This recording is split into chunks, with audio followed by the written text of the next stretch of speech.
जय हिंद प्यारे बच्चों, आप सभी को आपके अपने हेरिटेज कोचिंग सेंटर में स्वागत है। मैं उम्मीद करता हूं आप सभी जहां भी होंगे अच्छे होंगे, बेहतरीन होंगे और आप सभी पढ़ाई शुरू कर चुके होंगे। आज के क्लास में बहुत इंपॉर्टेंट है, आप सभी को समझना बहुत जरूरी है।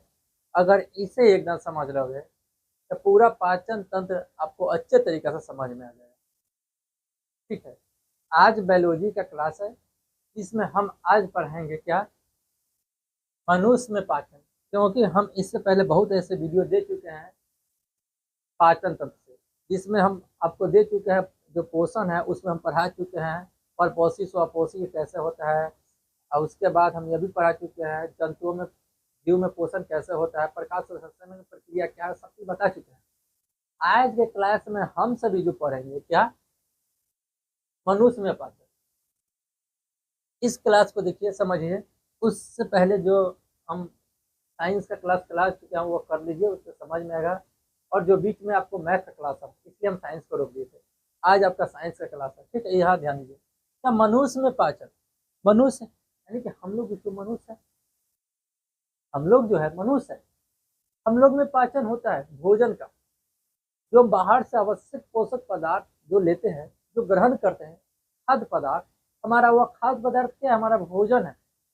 उस भोजन को शरीर के अंदर ग्रहण करते हैं, ठीक है। इसके बाद उस भोजन को पचाने में बहुत से शरीर के हमारे पास अंग है।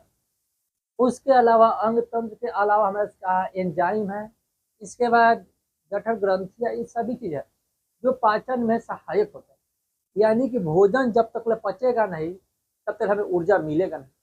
तो शरीर में ऊर्जा चाहिए, पावर चाहिए, ताकत चाहिए। उसके लिए क्या चाहिए, भोजन का पचेगा तभी जाकर होगा।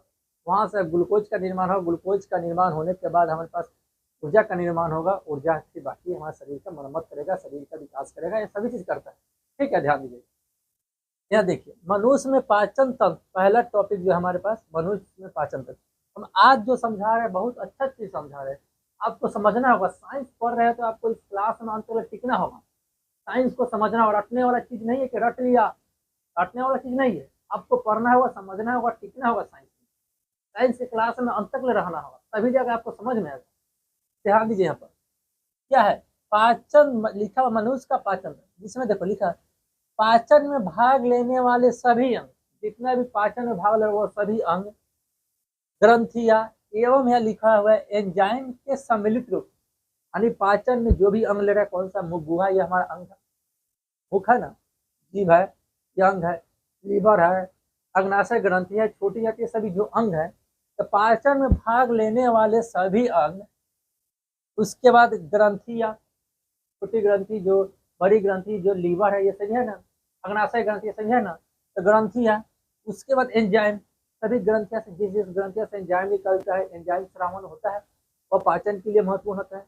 वह एंजाइम के सभी को मिला के हम क्या बोलते हैं, पाचन तंत्र बोलते हैं, पाचन तंत्र कहते हैं। चलिए, पाचन तंत्र का सबसे विशेष अंग जो होता है ना, हमारा आहार नल, मुख्य विशेष अंग। यह पाचन तंत्र के सबसे लंबी अंग, याद रखना। पाचन तंत्र का सबसे लंबी अंग है यही आहार नल। आहार नल की शुरुआत कहाँ से होता है पूछे था, आहार नल की शुरुआत पूछे, बताइए शुरुआत कहाँ से होता है, मुख गुहा से। और इसका अंत कहाँ आता है, एनस, कहाँ था, एनस।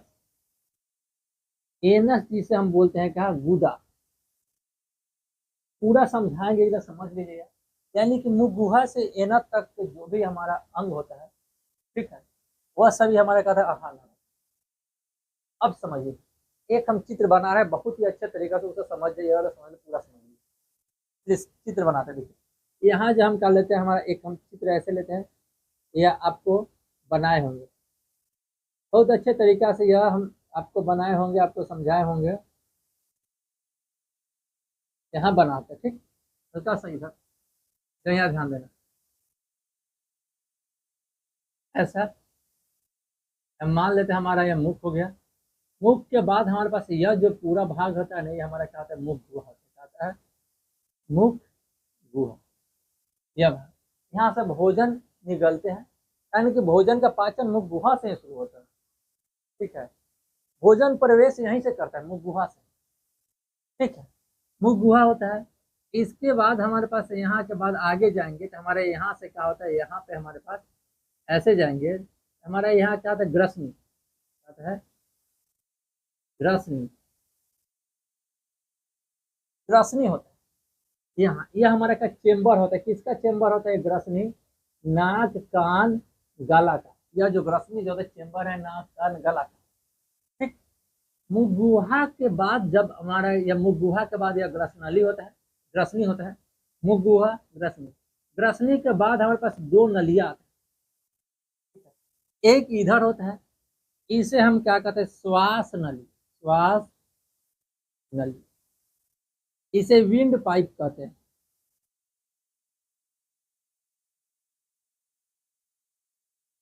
इसके बाद एक हमारे यहाँ नली आता है, ये पूरा नली जो होता है, यह नली क्या होता है, देखो ये ग्रस नली यह है, यह नहीं है, देखो हम बता रही है जो भाग है ना यहाँ, इसमें नाक कान होता है ना, नाक कान गला, ये सभी का होता है हमारा एक चैम्बर होता है। वहां से ग्रसनी से भोजन किस में जाना है, ग्रस नली में जाना है कि श्वास नली में जाना है, वो डिसाइड करता है। तो ग्रसनी से भोजन जो ग्रस नली में जाता है, ग्रसनी से भोजन ग्रस नाली में इसमें जाता है, यही चैम्बर होता है, भेजता है भोजन किस में जाना है किस में। ये हमारे क्या है, ग्रस नली, ग्रस नली है, क्या है, ग्रस नली। क्या देखिए, ये हमारा ग्रस नली है। भोजन यहाँ से हमारा क्या नाम होता है, इसको हम कहते हैं बोलक। भोजन का नाम क्या होता है, बोलक। यहाँ जो भोजन है इसका नाम बोलस होता है। इसके बाद आगे चलेंगे तो यहाँ ध्यान देना, देखो यह बोलस होता है, ठीक है। इससे पहले इसके बारे में, यहाँ दो छिद्र होता है, यहाँ दो छिद्र होता है, एक छिद्र, एक छिद्र अंठ द्वार होता है, एक छिद्र निगल द्वार, भोजन को निगलना, निगल द्वार, भोजन को निगलते हैं रस नाली के द्वारा आमाशय में जाता है। एक निगल द्वार होता है, एक कंठ द्वार। तो पहला जो होता है ना, यह हमारा यह कंठ द्वार है,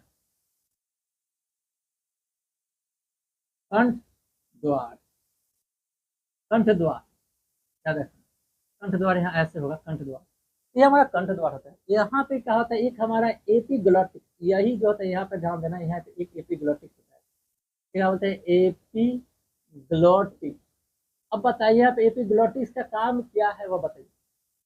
जैसे हम भोजन निगलते हैं ना, भोजन निगलते हैं, यह बंद हो जाता है श्वास नली, और भोजन जो ग्रस नली में चल जाता है। यही एपिग्लॉटिक्स जो हमारे गार्ड की तरह काम करता है। जैसे भोजन आएगा वह निगल ले, बंद हो जाएगा श्वास नली, और ग्रस नली में भोजन जाएगा। समझिएगा, सुनिएगा, ठीक है। अगर यदि बाई चांस ग्रस नली के जगह भोजन श्वास नली में, देखो सांस लेने वाले, ये हमारा सांस लेना श्वास नली, इसमें चलेगा ना, फेफड़ा ये सब चीज होता, तुरंत इसको बाहर धकेलेगा, इसे जल्दी फेंको बाहर, क्या आ गया हमारे लिए, अनावश्यक चीज आ गया, वह उसे शरीर से बाहर निकलेगा। शरीर से जैसे ही बाहर निकलेगा हमें छींक आता है, ठीक है, इसे हिचकी आता है, छींक आता है ना, वही चीज, समझ गया। ये हमारा ग्रस नाली हो गया। यह ग्रस नाली के बाद हमारे पास यहाँ से एक ऐसा हमारा एक रूप होता है, ये ऐसा, यह रूप जो हमारा होता है ना, इसे बताओ आप सभी क्या कहते हैं, जो यह हमारा रूप है, यह जो रूप है ना हमारा, यह रूप, यह हमें अमाशय बोलते हैं, अमाशय, इसे स्टोमक, स्टोमक, ठीक है, स्टोमक बोलते हैं। यह हमारा अमाशय, स्टोमक जिसे हम पेट बोलते हैं, क्या बोलते हैं, पेट। यहाँ से हमें, यहाँ जो होता है ना HCl अम्ल होता है, HCl, जानते हो ये HCl अम्ल जो होता है ना, यह प्रबल अम्ल हमारे शरीर को गला सकता है, और यह पेट में होता है फिर भी नहीं गलाता है। यह जो अम्ल होता है ना, अम्ल HCl अम्ल, बहुत ही हार्ड क्वालिटी का, इसलिए यह होता है कि जिसमें इसमें आवश्यक जो भी आएगा पदार्थ है, अनावश्यक पदार्थ, कीड़ा जो, जैसे हम क्या बोलते हैं, जीवाणु बैक्टीरिया, कुछ भी ऐसा भोजन के साथ है उसे यह मारने का काम करता है। और यह जो HCl जो अम्ल होता है ना, माहौल बनाता है प्रोटीन एंजाइम स्रावित करने का। प्रोटीन के लिए पेप्सिन जो एंजाइम होता है, प्रोटीन के पाचन के लिए पेप्सिन एंजाइम, उसकी श्रावण करता है, उसके लिए माहौल बनाता है। HCl अम्ल। प्रोटीन के पाचन के लिए पेप्सिन एंजाइम याद रखना। यह सभी जो है ना हमारा जठर ग्रंथि यहीं से स्रावित होता है। HCl अम्ल होता है हमारे पेट को भी गला देना चाहिए, पेट को नहीं गलाता है उसके लिए एक परत होता है, उस परत को हम म्यूकस कहते हैं। म्यूकस जो होता है ना पेट को नहीं गलाता, ठीक है, यहाँ सही वही रोकता है। यहाँ जैसे हम आगे बढ़ेंगे देखिए यहाँ से ऐसा हमारा चित्र बनेगा, ठीक है, चलिए ठीक। यह जो हमारा यहाँ जो होता है HCl अम्ल, प्रोटीन का पाचन होता है। मुख गुहा में क्या होता है, कार्बोहाइड्रेट का पाचन। मुख गुहा में 50% पाचन हो जाता है और कार्बोहाइड्रेट का पाचन। इसके बाद हमारे पास यहाँ से आएंगे, इसमें प्रोटीन का पाचन होगा, तब जाके यहाँ से हमारा एक आकृति बनेगा, यह छोटी आंत की आकृति। उससे पहले हमारे सहायक ग्रंथियां होते हैं, पाचन ग्रंथि जो सहायक होते हैं इस टाइप का। यह हमारा क्या है, लीवर, इसे हम क्या बोलते हैं, यकृत। यही हमारा लीवर यकृत जो सहायक ग्रंथि पाचन पाचन के लिए सहायक अंग है। यह पाचन करता है, पाचन में भूमिका निभाता है, पाचन के लिए एंजाइम स्रावित करता है। यहाँ ध्यान दीजिए, ये लीवर हो गया। लीवर के बाद हमारे पास यहाँ जो होता है यह पित्ताशय होता है। पित्ताशय, यह पित्ताशय क्या करता है, पित्त रस का स्रावन करता है छोटी आंत। देखो यह जामा होता है, पित्त रस का निर्माण कहाँ होता है, यकृत में, और जाके जामा होता है पित्ताशय में। फिर यहाँ से पित्त नली होता है जो छोटी आंत के लिए जाता है। तो पित्त नली के द्वारा जो एंजाइम होता है, पित्ताशय में कोई एंजाइम नहीं होता है, पित्त ग्रंथि पित्त रस का स्रावन करता है। पित्त रस का स्रावन करता है। पित्त रस जो कहाँ से निर्माण होता है, पित्ताशय में जामा का होता है, निर्माण कहाँ से होता है, यकृत से। यहीं पे हमारा होता है एक अग्नाशय ग्रंथि, इस टाइप का, ऐसे। यह अग्नाशय ग्रंथि से हमारा अग्नाशय रस का स्रावन होता है। यहाँ पे जानते हैं अग्नाशय ग्रंथि के अलावा यहाँ से अग्नाशय ग्रंथि से हमारा हार्मोन का, कौन सा हार्मोन, इंसुलिन नामक हार्मोन का स्रावन होता है। वह इंसुलिन नामक हार्मोन का जो स्रावन होता है मधुमेह रोग के लिए सहायक होता है। समझ लो मधुमेह रोग होने नहीं देगा। अगर यदि मधुमेह रोग का नियंत्रण करना है तो इंसुलिन का मात्रा सही होना चाहिए शरीर में, ठीक है। यहाँ से हमारे पास ये छोटी आंत होता है। यहाँ इससे पहले यह कहा हमारा अग्नाशय ग्रंथि, अग्नाशय अग्नाशय अग्नाशय ग्रंथि, इसे पेनक्रियाज बोलते हैं। पेनक्रियाज यह मिश्रित ग्रंथि है। यहाँ से हमारा ऐसे छोटी आंत आता है, फिर ऐसे जाता है ऐसे, फिर यहाँ से ऐसे जाके यहाँ से एक ऐसे। देखिए यहाँ से समझिए, यह जो ऐसे तिरछी सब है ना, टेढ़ी मेढ़ी, यह टेढ़ी मेढ़ी जो है इसे हम बोलते हैं छोटी आंत, छोटी आंत।